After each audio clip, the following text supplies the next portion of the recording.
So today I want to dive into 3 tips to conquer the imposter syndrome.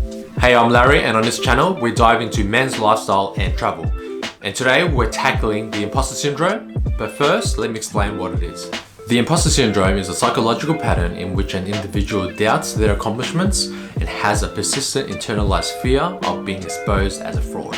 So what this means is that you're wanting to do something out of your comfort zone, like getting a new job or starting a new project, and you're afraid of not being good enough. Hey, don't worry if you feel like this, we all do. It's because we're starting something new or unfamiliar, and sometimes it's just out of our control. So when I first started my design business, I thought I wasn't good enough because I was a young and inspiring designer, and I kept comparing myself to the amazing work of everyone else. So after a few years under my belt, I did feel more comfortable with what I was doing, but I still felt like I was an imposter because of my age and also thinking that I still wasn't good enough and that my clients would actually find out.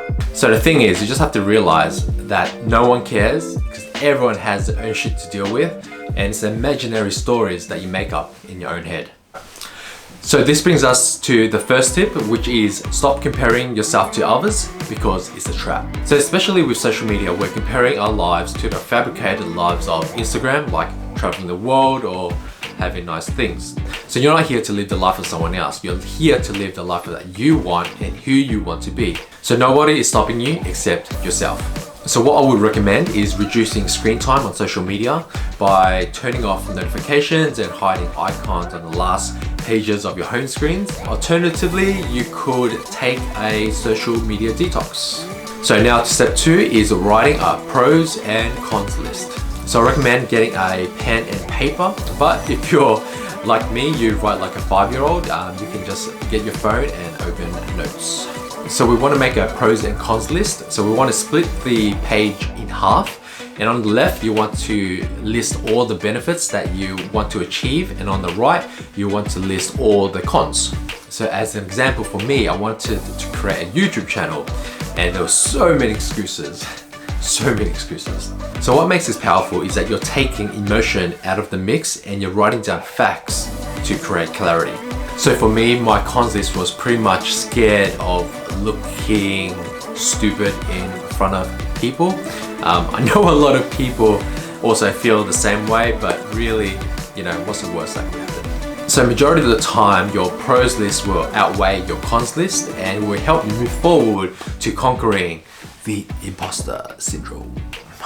So for the next tip is what I like to call don't think, just do. So if you have an idea that you want to pursue, nothing is stopping you after this video. So you have to start with the little things and then you have to move your way up to gather momentum. So the thing that you're afraid of doing is a thing that you must do, and you know deep inside that you have to do it right. So how's this?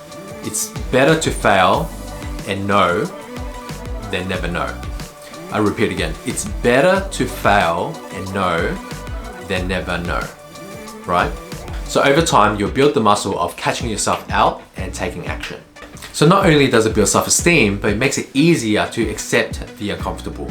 So here's a quote from Newton's first law of motion. Objects at rest retain at rest. Objects in motion retain in motion. So take the first step and think, what's the worst that could happen? And remember, action overcomes fear, and if not now, then when? So all these tips that we've gone through has helped me break through barriers, and I hope this video has helped you as well. So if you have gotten any value out of this video, consider subscribing, hitting that thumbs up to support the channel, and I will see you in the next video.